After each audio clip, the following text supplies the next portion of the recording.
Germany Frankfurt অ্যারেনায় শ্বাসরুদ্ধকর এক লড়াই দেখল পুরো বিশ্ব। চলতি ইউরো চ্যাম্পিয়নশিপের এই পর্যন্ত যতগুলো ম্যাচ হয়েছে সেগুলোর মধ্যে পর্তুগাল ও স্লোভেনিয়ার মধ্যকার এই ম্যাচটিকে সেরা বলা যেতেই পারে।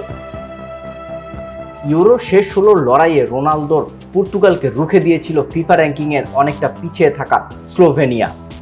120 মিনিটের খেলায়ও পর্তুগিজদের কোনো গোল করতে দেয়নি স্লোভেনিয়া, ফলে খেলা চলে যায় ট্রাইব্রেকারে। সেখানে অভিজ্ঞ পর্তুগালের সাথে পেরে ওঠেনি স্লোভেনিয়া। বড় দল বলে যে একটা কথা আছে সেটি ট্রাইব্রেকারে এসে প্রমাণ করলো রোনালদোরা। ট্রাইব্রেকারে স্লোভেনিয়াকে 3-0 ব্যবধানে হারিয়ে কোয়ার্টার ফাইনাল নিশ্চিত করলো পর্তুগাল। শ্বাসরুদ্ধকার এই লড়াইয়ের অতিরিক্ত সময়ের 105 মিনিটে পেনাল্টি মিস করেন রোনালদো। ইউরোর ইতিহাসে প্রথম কোনো ফুটবলার হিসেবে দুটি পেনাল্টি মিসের লজ্জার রেকর্ড করলেন আল নাসার তারকা।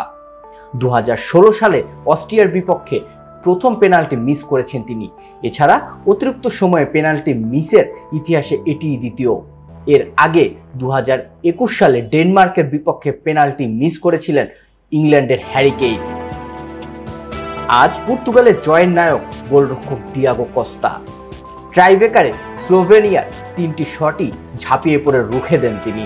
জোসেফ ইলিসিসের বাপায়ে করা প্রথম শট ডান দিকে ঝাঁপিয়ে প্রতিহত করেন কস্তা, আর দ্বিতীয় শটে বাঁ পাশে ঝাঁপ দিয়ে রুখে বালকোভিককেও হতাশ করেন পর্তুগিজ গোলরক্ষক।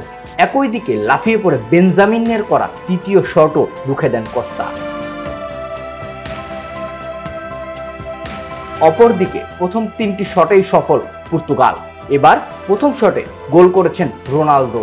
গোল করার পর তৃপ্তির ঢেকুর তুলছেন তিনি।